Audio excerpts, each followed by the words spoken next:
बिस्मिल्लाहिर्रहमानिर्रहीम। अस्सलाम वालेकुम स्टूडेंट्स। स्टार्ट करने लगे हैं अपना टॉपिक वेल्व्यूलर हार्ट डिजीज़। इसमें ना आज हम दो टॉपिक पढ़ेंगे, mitral stenosis and mitral regurgitation. अब इसमें होता क्या है, ये हार्ट है ना, ये हमारे पास हार्ट है, ठीक है। ये इसके वेल्व्स आ गए, left atria, right atria, left ventricle और राइट वेंट्रिकल। लेफ़्ट एट्रिया और लेफ़्ट वेंट्रिकल के बीच में जो वेल्व होता है ना, इसको कहते हैं माइट्रल वेल्व, ठीक है। स्टीनोसिस, स्टीनोसिस का मतलब होता है स्टिफनेस हो जाना। स्टीनोसिस का क्या मतलब होता है? स्टिफनेस हो जाना, थिकनिंग हो जाना, कि ये इतना थिक हो गया है कि एट्रिया से वेंट्रिकल में ब्लड जा ही नहीं रहा, जिसकी वजह से क्या हुआ, यहाँ पे ब्लड जमा होना शुरू हो गया, जिसकी वजह से क्या हो गई, लेफ़्ट एट्रिया का साइज़ इनलार्ज हो गया या लेफ़्ट एट्रिया हाइपरट्रॉफी हो गई, ठीक है। साइज़ इसका इंक्रीज़ हो गया, क्यों? क्योंकि ब्लड ही नहीं जा रहा है, ये बहुत ज़्यादा स्टिफ हुआ हुआ है, ये जो दरवाज़ा है जहाँ से ब्लड ने जाना है वो बहुत ज़्यादा स्टिफ हुआ हुआ है, जिसकी वजह से क्या हो गई, लेफ़्ट एट्रियल हाइपरट्रॉफी हो गई। तो स्टेनोसिस को क्या कहते हैं? नैरोइंग हो जाना माइट्रल वेल्व की, जिसकी वजह से लेफ़्ट एट्रियल हाइपरट्रॉफी और डायलेशन हो जाती है, ठीक है। जिसके रिजल्ट में क्या कॉजेज़ हो सकती हैं कि उस पेशेंट को कोई रूमेटिक हार्ट डिजीज़ थी, या माइट्रल एन्यूरल कैल्सिफिकेशन था, या वेल्वुलाइटिस था। वेल्वुलाइटिस में उसको सिस्टेमिक ल्यूपस एरिथमेटस SLE था, या उसको अमाइलॉइडोसिस था, या ठीक है SLE था या अमाइलॉइड था उसको, या उसको क्या था, क्या नाम है, कार्सिनॉइड था, ठीक है, कार्सिनॉइड। ये कॉजेज हो सकते हैं, या कोई उसको इन्फिल्ट्रेटिव डिजीज़ थी जिसमें म्यूकोपोलीसैक्राइडोसिस हो सकता है, ठीक है। ये उसको कॉज था, इन्फिल्ट्रेटिव थी जिसमें क्या आ गया, म्यूकोपोलीसैक्राइडोसिस। ओके, सिम्टम्स की बात करते हैं। सिम्टम्स क्या क्या आ सकते हैं कि उसको एक्सर्शनल डिस्निया होगा, ठीक है। लेफ्ट साइडेड हार्ट फेलियर में हमने पढ़ा था डिस्निया एट रेस्ट, इसमें होगा एक्सर्शनल डिस्निया, यानी डिस्निया एट एक्सरसाइज, ठीक है। एक्सर्शनल एक्सरसाइज, हैवी वेट में उसको डिस्निया होगा, सांस नहीं आएगा, ठीक है। या उसको फटीक हो सकती है, ठीक है। और लेफ्ट एट्रिया इनलार्ज होगा, लेफ्ट एट्रिया इनलार्ज होगा जिसकी वजह से उसको डिस्फेजिया हो जाएगा, ठीक है। क्यों? क्योंकि लेफ्ट एट्रिया ना प्रेस करेगा एसोफेगस में। लेफ्ट एट्रिया किसको प्रेस कर रहा होगा? एसोफेगस को, ठीक है। जिसकी वजह से उसको क्या हो जाएगा, डिस्फेजिया हो जाएगा। या उसको में ऑर्टनर सिंड्रोम, ऑर्टनर सिंड्रोम क्या होता है, हॉर्सनेस हो जाता है, हॉर्सनेस ऑफ द वॉइस में, ठीक है। हॉर्सनेस हो जाएगा क्योंकि लेफ्ट एट्रिया प्रेस कर रहा होगा, इसमें लेफ्ट एट्रिया प्रेस कर रहा होगा किसको, recurrent laryngeal nerve, recurrent laryngeal nerve को, रिकरेंट लेरेंजियल नर्व को प्रेस कर रहा होगा, जिसकी वजह से क्या हो जाएगी, हॉर्सनेस ऑफ द वॉइस हो जाएगी। उसके अलावा इसमें क्या हो सकता है, पाल्पिटेशन हो जाएगी। क्यों? क्योंकि एट्रियल फिब्रिलेशन हो रही है, साथ उसको एट्रियल फिब्रिलेशन हो रही है, जिसकी वजह से पाल्पिटेशन हो जाएगी।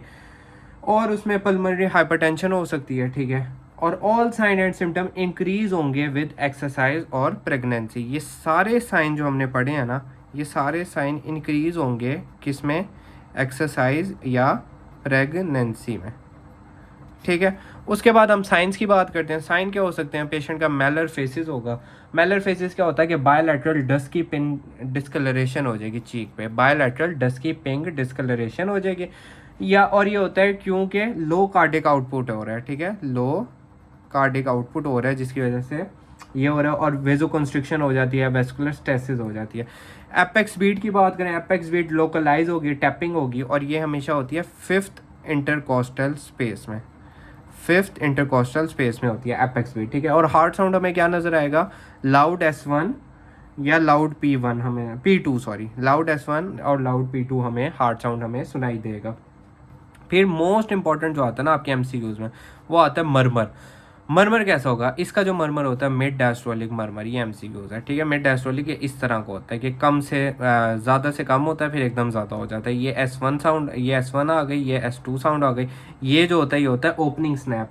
ओपनिंग स्नैप क्या होता है कि हाई पिच्ड होता है, अर्ली डायस्टोलिक साउंड हमें एपेक्स पे जो हाई पिच या अर्ली डायस्टोलिक साउंड जो हमें सुनाई देती है, उसको कहते हैं ओपनिंग स्नैप, ठीक है।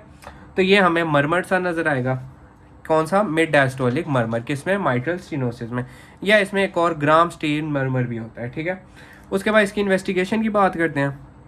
इन्वेस्टिगेशन में हम क्या क्या करा सकते हैं, हम उसकी ECG करा सकते हैं। ECG में हमें क्या, एट्रियल फिब्रिलेशन का साइन नज़र आएगा, एट्रियल फिब्रिलेशन का साइन नज़र आएगा। और हमें क्या नज़र आएगी, बायफिट P वेव्स नज़र आएंगी हमें, ठीक है। और उसके बाद चेस्ट एक्सरे हम करा सकते हैं। चेस्ट एक्सरे में हमें क्या नज़र आएगा, स्ट्रेटनिंग हो जाएगी लेफ्ट हार्ट बॉर्डर की। एट्रियल हाइपरट्रोफी होगी, एलिवेशन होगा जी लेफ्ट मेन स्टीम ब्रोंकस का, sign of pulmonary venous congestion हमें नजर आएगी चेस्ट एक्सरे में। देन हम उसकी कराते हैं एको। एको में कौन सी? ट्रांसथोरेसिक एको। ट्रांसथोरेसिक एको ये क्या होती है? बेस्ट इन्वेस्टिगेशन होती है। ये एमसीक्यूज हो गया, ठीक है। उसके बाद हम इसकी मैनेजमेंट कैसे करा सकते हैं? मेडिकल मैनेजमेंट की हम बात करें ना, तो उसमें हम उसको वारफरिन दे सकते हैं, उसका रेट कंट्रोल करा सकते हैं, डायूरेटिक दे सकते हैं, ठीक है। वारफरिन एट्रियल फिब्रिलेशन के लिए हम वारफरिन दे सकते हैं जिसमें INR टाइम 2 से 3 मिनट हो, ठीक है। रेट कंट्रोल करा सकते हैं। रेट कंट्रोल में जो एट्रियल फिब्रिलेशन की ड्रग्स हमने पढ़ी थी ना, डाइगॉक्सिन, बीटा ब्लॉकर, कैल्शियम ब्लॉकर, वो दे सकते हैं।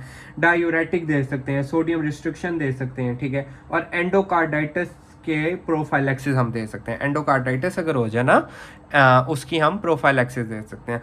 उसके अलावा हम इसकी बैलून वेल्वुलोप्लास्टी करा सकते हैं। ये एक्सीलेंट रिजल्ट प्रोड्यूस करती है, ठीक है, और इंडिकेट होती है सीवियर डिजीज में, ठीक है। और ये ट्रीटमेंट ऑफ चॉइस होती है अगर ये फॉलोइंग क्राइटेरिया को फुलफिल कर रहा होगा। कौन कौन से क्राइटेरिया को फुलफिल करेगा? ये हमारे पास आ गए, ठीक है। ये ट्रीटमेंट ऑफ चॉइस होगी अगर फॉलोइंग क्राइटेरिया को फुलफिल करेगा। कौन से क्राइटेरिया? सिग्निफिकेंट सिम्टम हो, आइसोलेटेड माइट्रल स्टेनोसिस हो, सिर्फ माइट्रल स्टेनोसिस हो, नो माइट्रल रिगर्गिटेशन हो, और मोबाइल नॉन कैल्सिफाइड वेल्व हो, और left atria free of thrombus, उसमें कोई भी थ्रोम्बस ना हो, ठीक है उसको। और हम इसकी वेल्व रिप्लेसमेंट करा सकते हैं। वेल्व रिप्लेसमेंट ना, हम जितनी भी आगे भी ऑर्टिक स्टेनोसिस रिगर्गिटेशन होगी ना, उसमें भी हम वेल्व रिप्लेसमेंट करा रहे हैं, ठीक है। देन आ जाता है हमारा next topic, mitral regurgitation. Regurgitation ये होती है कि ये जो डोर है ना, ये सही से ओपन नहीं हुआ, जिसकी वजह से ड्रॉप करके ब्लड आ रहा है लेफ्ट एट्रिया में, लेफ्ट वेंट्रिकल में, ठीक है। लेफ्ट वेंट्रिकल में भी और लेफ्ट एट्रिया में इरेगुलर सा ब्लड हो रहा है, जिसकी वजह से left atria plus left ventricle दोनों की हाइपरट्रॉफी हो रही है। इसमें सिर्फ लेफ्ट एट्रिया की थी, इसमें वेंट्रिकल की भी हाइपरट्रॉफी हो जाएगी, ठीक है।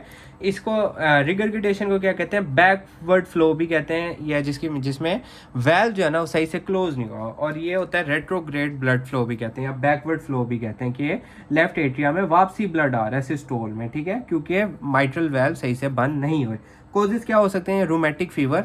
रूमेटिक फीवर प्रिवलेंट कंट्रीज में होगा ना, तो रूमेटिक हार्ट डिजीज के 50% चांस होंगे। अगर नॉन प्रिवलेंट कंट्रीज में होगा ना, तो उसमें माइट्रल वेल्व प्रोलैप्स होगा, ठीक है। और उसका left sided heart failure, systemic lupus erythematosus, Marfan syndrome, Ehlers Danlos syndrome, और एक्यूट कॉज में क्या आता है? एंडोकार्डाइटिस आता है, पेपिलरी मसल रप्चर आता है, कॉर्डा टेंडरनाई का रप्चर हो सकता है, ठीक है। ये इसके कॉजेज हो गए। उसके बाद सिम्टम्स की बात करें, एक होता है एक्यूट, एक होता है chronic. Acute regurgitation, chronic regurgitation. Acute में क्या होता है कि cause sudden rise in left atria pressure, left atria का प्रेशर सडन राइज हुआ है, ठीक है, और जिसकी वजह से ये क्या होता है? सिम्टोमेटिक होता है, ठीक है, सिम्टोमेटिक होता है। क्रॉनिक की बात करें ना, और एक्यूट में हमें क्या नजर आएगा? पल्मोनरी एडीमा, हाइपोटेंशन और कार्डियोजेनिक शॉक। क्रॉनिक की बात करें ना, क्रॉनिक में क्या होता है? ग्रेजुअल इंक्रीज, ठीक है, ग्रेजुअल इंक्रीज होता है किसका? With little increase in pressure, और जिसकी वजह से क्या होता है? एसिम्टोमेटिक होता है, ठीक है। ग्रेजुअल इंक्रीज होता है और ये एसिम्टोमेटिक होता है फिर ईयर्स विद ईयर, और पेशेंट प्रेजेंट होता है लेफ्ट वेंट्रिकल हार्ट फेलियर में, और थ्रोम्बोएम्बोलिज्म लेस कॉमन होता है, और सब एक्यूट इन्फेक्टिव एंडोकार्डाइटिस में मच कॉमन होता है। सब एक्यूट इन्फेक्टिव एंडोकार्डाइटिस इसमें मच कॉमन होता है। अच्छा, कई ऐसा सिनेरियो आएगा कि इन्फेक्टिव एंडोकार्डाइटिस का सिनेरियो आपसे पूछ लेगा, वो कहेगा जी इसमें आप बताएं कि वेल्व कौन सा इन्वॉल्व हो रहा है, तो इसमें माइट्रल की रिगर्गिटेशन होती है, और डायग्नोज आपका क्या होता है? Infective endocarditis. उसके बाद हम साइंस की बात करें तो एपेक्स बीट हमें कैसे नजर आती है? फोर्सफुल होती है, डिस्प्लेस होती है, सिस्टोलिक थ्रिल। हार्ट साउंड की बात करें तो इसमें सॉफ्ट S1 साउंड हमें मिलता है, वाइड स्प्लिटिंग S2 साउंड मिलता है, और S3 हमें क्यों मिल रहा है? क्योंकि लेफ्ट वेंट्रिकल की डिस्फंक्शन हो रहा है। और मर्मर हमें इसमें कौन सा मिलता है? पेनसिस्टोलिक मर्मर। उसके बाद आ गई इसकी इन्वेस्टिगेशन में हम उसकी ECG करा सकते हैं, ठीक है। ECG में हमें क्या नजर आएगा? बायफिट पी वेव्स हमें नजर आ सकते हैं ECG में, ठीक है। उसके अलावा हम इसका क्या चेस्ट एक्सरे की बात करें ना, तो इसमें हमें इन लार्ज लेफ्ट एट्रिया भी होगा, इन लार्ज लेफ्ट वेंट्रिकल भी होगा, पल्मोनरी वीनस कंजेशन भी होगी, और पल्मोनरी एडिमा भी नजर आएगा। और जो एको होती है ना, एको ये बेस्ट इन्वेस्टिगेशन चॉइस होती है, ये होती है बेस्ट। और एको कौन सी? ट्रांसथोरेसिक। और हम इसकी कार्डियक कैथराइजेशन भी करा सकते हैं। उसके बाद इसके ट्रीटमेंट की या मैनेजमेंट की बात करें ना, ये आ गई मैनेजमेंट ये होती है कि आफ्टर लोड रिडक्शन करा सकते हैं। ये रिकमेंडेड होता है जब सिम्टोमेटिक पेशेंट होगा और हाइपरटेंशन के साथ होगा। इसमें हम क्या कर सकते हैं, एस इनहिबिटर और ARB दे सकते हैं, और एट्रियल फिब्रिलेशन में हम उसको एंटीकोगुलेंट दे सकते हैं और डाइगोक्सिन दे सकते हैं, ठीक है। और सर्जिकल मैनेजमेंट में हम इंट्रा ऑर्टिक बैलून पम्प करा सकते हैं, और वेल्व रिप्लेसमेंट हर उसमें आ जाएगा। तो ये आज की वीडियो थी। Thank you so much.